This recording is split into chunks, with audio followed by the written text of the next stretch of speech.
يهدي للتي هي أقوم آمنت بالله صدق الله ومولانا العظيم وصدق رسوله النبي الكريم وقال الله تبارك وتعالى في شان حبيبه الكريم بسم الله الرحمن الرحيم إن الله وملائكته يصلون على النبي يا أيها الذين آمنوا صلوا عليه وسلموا تسليما اللهم صل على سيدنا ومولانا محمد وعلى آل محمد وبارک وسلم۔ محبت غیر سے میری چھڑا دو یا رسول اللہ، مجھے اپنا ہی دیوانہ بنا لو یا رسول اللہ۔ لگا تکیہ گناہوں کا، پڑا دن رات سوتا ہوں، مجھے اس خواب غفلت سے جگا دو یا رسول اللہ۔ محبت غیر سے میری چھڑا دو یا رسول اللہ، مجھے اپنا ہی دیوانہ بنا لو یا رسول اللہ۔ نگاہ ولی میں وہ تاثیر دیکھی، بدلتی ہزاروں کی تقدیر دیکھی۔ نگاہ مرد مومن سے بدل جاتی ہیں تقدیریں، اگر ہو ذوق یقین پیدا تو کٹ جاتی ہیں زنجیریں۔ حمد و صلوات کے بعد نہایت ہی واجب الاحترام آج کی ہماری اس محفل کے روح رواں جناب حضرت علامہ مولانا خلیفہ اصغر صادق طاہری صاحب جو تشریف فرما ہوئے، میں دل کی عطا گرائیوں سے انہیں خوش آمدید کہتا ہوں، اور ان کے ساتھ جتنے بھی علماء کرام ثناخان مصطفیٰ صلی اللہ علیہ وآلہ وسلم اور جتنے بھی میرے بزرگ بھائی اور دوست اس محفل میں شامل ہیں، اللہ تعالیٰ ہم سب کا مل بیٹھنا قبول فرمائے، اور اللہ تعالیٰ ہم سب کے گناہوں کو معاف فرمائے۔ جیسا کہ آپ کو علم ہے کہ دو طالب علم جنہوں نے اس مدرسے سے قرآن پاک کو مکمل حفظ کیا، یاد کیا، ان کے حوالے سے یہ پروگرام رکھا گیا، تو مبارک کے مستحق ہیں حافظ عبداللہ صاحب اور حافظ سمیع اللہ، ان کے گھر والے، ان کے والدین، ان کے عزیز و اقارب، ان کو بے حد مبارکیں کہ ان کے بیٹوں نے اپنے سینے میں قرآن کو محفوظ کیا ہے۔ یہ اتنی بڑی سعادت ہے، اتنی بڑی نعمت ہے، اتنی بڑی دولت ہے کہ اس کو الفاظ میں بیان نہیں کیا جا سکتا۔ یہ ایک کیفیت ہے، ایک روحانیت ہے کہ جس کو سینے میں محسوس کیا جا سکتا ہے کہ اللہ نے ان کو چنا، اور ان کے گھر والے جنہوں نے ان کو ادارے میں بھیجا اور پھر دن اور رات محنت کرتے رہے۔ اور یہ مدارس کی خاص بات یہ ہوتی ہے کہ یہاں صبح بھی قرآن کی آواز آتی ہے، شام کو بھی قرآن کی آواز آتی ہے، رات کو بھی قرآن کی آواز آتی ہے، یعنی جس میں ہر لمحے اللہ کے قرآن کا ذکر ہو رہا ہو، تلاوت ہو رہی ہو۔ کبھی بچے سبق یاد کر رہے ہیں، کبھی سبقی، کبھی منزل، اور اسی طرح ان کے صبح اور شام گزر رہے ہیں۔ اور یہ صرف اس جگہ پر یا اس ادارے پر صرف رحمت الہی نہیں برس رہی ہوتی، بلکہ یہ پورا علاقہ اس رحمت الہی سے فیض حاصل کر رہا ہوتا ہے۔ جیسے ہمارے ہاں گاؤں کے اندر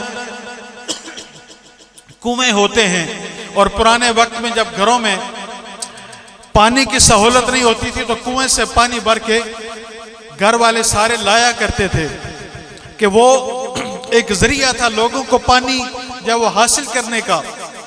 اسی طرح یہ جو ادارے ہیں یہ پورے علاقے کے لیے رحمت الہی کا ذریعہ ہوتے ہیں۔ اس لیے جتنے بھی آپ احباب شامل ہیں، اللہ تعالیٰ آپ کا آنا قبول فرمائے، اور یہ ادارہ جس مقصد کے لیے بنایا گیا، اللہ اس کو کامیابیاں اور ترقیاں عطا فرمائے۔ چونکہ مجھے چند منٹ کہا گیا اور خطاب ہم نے قرآن کے حوالے سے جن کو ہم نے بلایا ہے، جو خصوصی مہمان ہیں، انہی کا سنیں گے۔ صرف 2-3 باتیں آپ کی خدمت میں عرض کر رہا ہوں کہ قرآن یہ تو یقیناً اللہ کا کلام ہے، اللہ کا نور ہے۔ اللہ نے اپنے نبی کے ذریعے اس امت تک پہنچایا ہے، اور اپنے نبی کے قلب اطہر پر نازل فرمایا ہے۔ تو جتنی محبت اور جتنی لگن اور جتنا شوق ہمارا اس قرآن کے ساتھ ہوگا، اتنا ہی ہمارے لیے دنیا کے اندر بھی عزت ہے، سکون اور برکتیں ہیں، اور اللہ اتنی ہی آخرت میں بھی ہمارے لیے آسانی عطا فرمائے گا۔ تو یہ بات ہمارے حفاظ کرام بھی جانتے ہیں کہ جب قرآن سینے میں محفوظ کر لیا، قرآن کو یاد کر لیا، اب اس قرآن کو ہمیشہ یاد رکھنا مرتے دم تک یہ ان کی ذمہ داری ہے کہ اس قرآن کو بھولنے نہ پائیں، اس کو جو ہے وہ ہر وقت اس کی طرف توجہ رہے اور اس کی تلاوت کرتے رہیں۔ اور یہ سعادت پورے علاقے کے لیے ہے، گھر والوں کے لیے، خاندان والوں کے لیے۔ آج کے دور میں آپ اور میں جانتے ہیں کہ کس طرح کا ماحول ہے ہمارے علاقوں کے اندر، ہمارے گاؤں کے اندر۔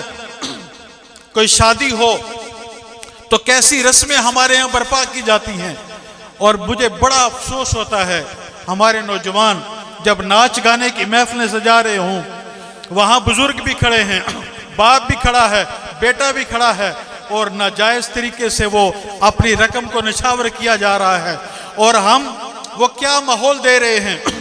جب ایسے ماحول والدین دیں گے تو پھر آپ سمجھتے ہیں کہ ہماری قوم، ہمارے لوگ دیندار بنیں گے؟ بڑا مشکل ہے۔ اس کے لیے ضروری یہ ہے کہ اپنے بچوں کو دین سکھایا جائے، قرآن سکھایا جائے، اللہ کے نبی کی محبت سکھائی جائے، نعت سکھائی جائے، اس علم سے سرشار کیا جائے، محبت الہی سے سرشار کیا جائے، معرفت الہی سے سرشار کیا جائے۔ جب تک ہم اپنے بچوں کی تربیت دین کے لیے نہیں کریں گے تو پھر ہم یہ توقع نہیں رکھ سکتے کہ کل ہمارے مرنے کے بعد وہ ہمارے لیے دعا کریں گے، نیک عمل کریں گے، یا ہماری بخشش کا ذریعہ بنیں گے۔ پھر یہ توقع رکھیں کہ کل ان کی بدعمالیوں کی سزا مل سکتی ہے، قبر میں بھی مل سکتی ہے اور آگے بھی مل سکتی ہے۔ اس لیے ہمیں اپنے آپ کو اپنے اوپر محنت کرنی ہوگی اور اپنے ماحول اور بچوں کے اوپر جب وہ توجہ دینی ہوگی۔